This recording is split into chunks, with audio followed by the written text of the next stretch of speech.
What's up, agents, and welcome back to another Division video where it's time to talk about the new set, the unit alloys. There's been a lot of excitement around this. We did cover it in the PTS, but it did get a change, only an ever so slight change on the named piece, but it's definitely worth going over again because what I thought was going to be meta actually isn't meta.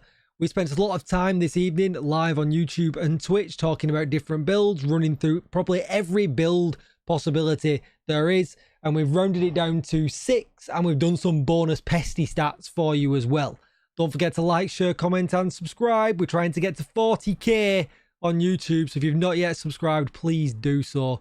But let's get straight into it. So no messing around. This initially is what I would have thought would have been the meta build for strikers. And when I say that, meta build is the build that's going to do the absolute most damage. There are some things to think about here. Content that you are running is definitely a contender to what you run, because what you've got to think about is, am I going to be shooting for long enough to build up enough stacks for strikers to do its maximum damage? If the answer is no, you probably need to think about another build, and don't worry, I've got you covered. We'll talk about that in just a little bit. So for instance, if you're running legendary, if you're running master, and if you're running countdown, if you're running a raid, if you're running the incursion, this is all content I would class as hard content and would definitely recommend this as an all red build. You'll do a lot of damage and everyone else in your group will absolutely love you to bits. So let's take a look at the stats, because this is going to be the baseline we're going to build from to compare all our other builds. You're going to be at a sneak peek of what we're going to talk about here, but as you can see here at the top, our maximum head crit is going to be just shy of 2 million a hit. Not too shabby for sure. And what we're also accounting for here is that you've got killer active. So we're counting that strikers are maxed out and killer is active. We're also here at this point, you can see here the DPS. This is going to be your head DPS on this section here if you hit nothing but heads. And then this is going to be your body DPS if you hit nothing but bodies. I do average it out over here so that it's just a little bit easier to read, because let's face it, not everybody's going to hit 100%. And this will be if you hit 50%, which I think is probably fair game, especially if you're in a raid or something like that. And obviously there are things in the game that don't have heads. So that's what we need to think about as well. So let's switch up to another build. Just before we do, you can see the stats here. 55 crit chance, 105% critical hit damage. And don't forget, we're going to get 70% critical hit damage from the Lexington from Killer. I'm not going to go into that too many times, and I'll just show you the stats for the builds, but that is our base. We know now with the Salvo that we get 5% rate of fire here, 5% rate of fire there as well, and that's exactly how I've got it rolled. Okay, next up will be this build with Perfect Glass Cannon. Let's face it, Perfect Glass Cannon has always been an absolute powerhouse, but you do have to accept that you're going to take that incoming damage as well. One thing I didn't mention when we talked about the last build, we are going to always assume that the overdogs are giving you max damage. And that's not necessarily the truth, so you got to think about that. But even if you don't think about the talent with the overdogs, probably around 60% of the time, they'll be activated anyway. And you can make that even better by actually thinking about your playstyle, but they're just so good. They're active so much. 30% amp is huge. We can't really give them up when we're looking at an all red DPS build.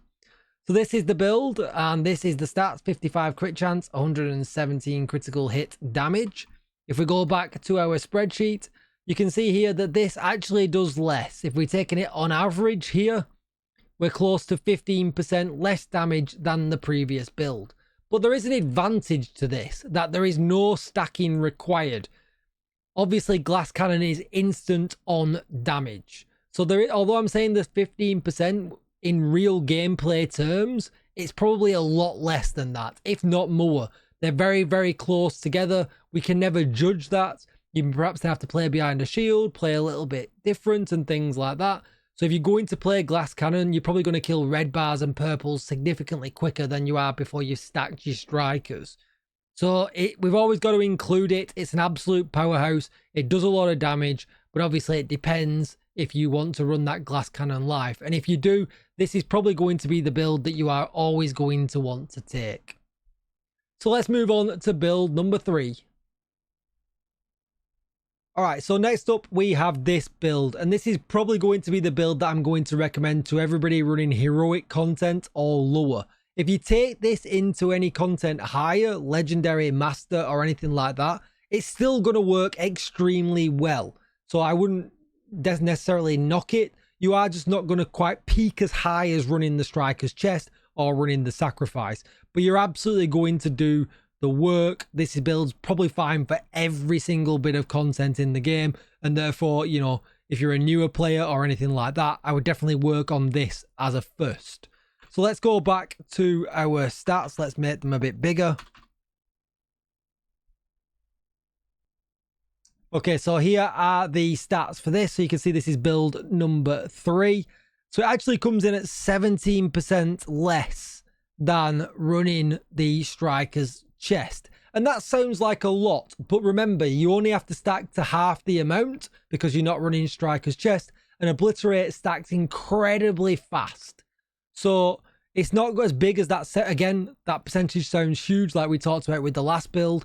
There's less stacking involved with this, and there's no danger because we're not in any glass cannon. So this would definitely be the build that I would recommend for pretty much everybody for all content in the game. 55 crit chance and 117% critical hit damage. Again, running these overdogs, this works incredibly well. Then there's a few other builds that we can take a look at just to see how they compare. Okay, so next up would be this build, and obviously this build has the advantage of always being on. We don't have to necessarily rely on the overdogs proccing. Overdogs are just brilliant though, but if you wanted to look at the stats for this one, 55 crit chance, 117% critical hit damage. But what you might be thinking here is that I'm running the named holster, and I'm actually not running the named holster. Surprise, surprise. Because when we look at it here, you would think, actually, Tickle, what is going on? 5% rate of fire down here is actually really good. And it is really good, but it doesn't outdamage a regular crit chance, crit damage holster. And it's not by a lot. It's literally by between 1 and 2%. So the difference is marginal, but it is better to run a regular UA holster with crit chance and crit damage. Because essentially we're going to come down now to 68.3% more than our number 1 build. And obviously then you'd be down into the 67s and the 66s. So do you really want to do that to yourself? You probably don't. This again though is still a solid build, but it proves the value of running the overdogs gloves. They are just so good. They should probably be in almost any build that we are running right now. They give us a true BIS item. So what else could we do? Let's move on to the next build. So next up, we're taking it back to the old school with a build that was available many moons ago.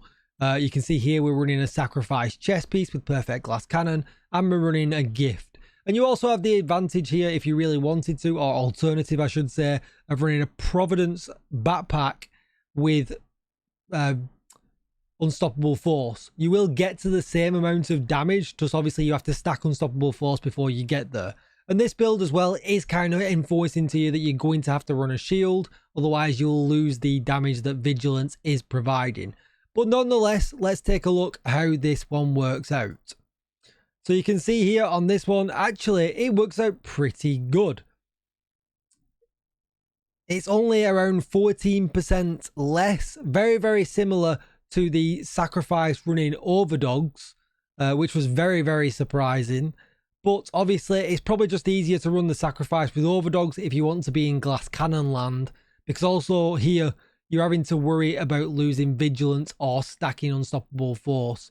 So there's very little between these two. I probably would write this build off and just go with overdogs and sacrifice. Although overdogs does not have 100% uptime, there is that to think about as well. So you might want to take this if you're bothered about overdogs having uptime. But again, you know, it's good to have it as context for you guys as the players. All right, so let's move on to our last build before we get to just swap into the Pestilence. And this is the build that you're not ready for, because this is the actual best in slot build. And I would never have thought that this one was going to win out. And it wins out by a very small margin, but it wins out.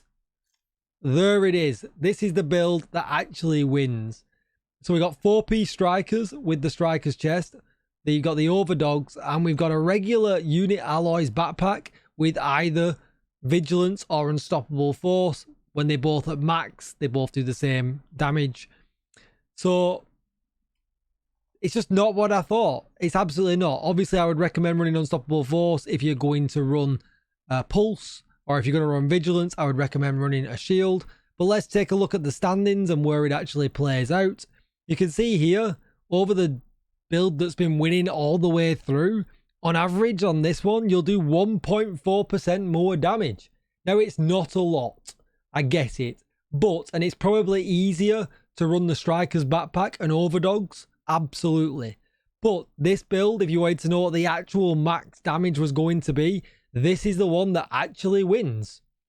So therefore we have to include it. This would be what you would class as the actual meta if you wanted to do the most damage.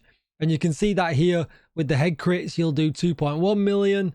Whereas up here, we're only doing 1.9, almost 2 million, an extra 100k in the actual damage. So, you know, you heard it here first. I don't think we've heard this anywhere else. And big shout out to my chat and to Prodigy, who mentioned this build when we were doing this recording earlier on today and working everything out. So yeah, very, very surprising where the regular unit alloys pieces comes in to beat out even the named ones and things like that. So let's move on to what happens if we flip this round and we get the pestilence in. Well, let's just go straight to the stats here. And it wasn't actually this build. Oh yeah, this is the actual build with the pestilence in. We actually had to change out one of the mods from crit damage to crit chance, like so, and that's what we would run at. And how does this fare to the Lexington? So I absolutely love the pestilence. I love the blue screen. I think they're really, really great guns. But you can see here this build is doing 10% less damage than the number one spot, essentially. Well, 11% from the build just above, build number 6. But what we're not accounting for here is the pestilence stats, which will count for that damage easily, because you're doing damage while you're reloading. You're doing damage to enemies that you necessarily cannot hit. You're doing damage all of the time. Like, it's really, really, really, really good. So running this build with these two guns is an absolute W, and this is your max damage build. If I was going to call it out down to 2 builds, we're going to swap these around to my recommendations. We're going to swap this around, and I'll get it ready so I can show you the stats. So here we are with the right back to the beginning. This is going to be the master legendary, any hard content raiding build that I'm definitely going to recommend. You are going to do insane damage, and then basically pick your poison for your own gun. Essentially, they will all work very, very well. If I'm going to go with day to day, I will show you the next build. And then my day to day, this is what I am going to recommend. Whether you set it up with your crit chance and crit damage to run for an AR, or you set it up for an LMG, whether it be the pestilence, the blue screen, or anything else that you want to run. Obviously, you could set this up to work with the St. Elmo's engine, but this is exactly what I am going to recommend for anything kind of heroic or less, so that you don't basically waste your stack build up. That's going to be it for the video. It's been a long one, but don't forget to like, share, comment, and subscribe. Thank you for all your love and support, as always, and I will see you in the next one. Bye-bye.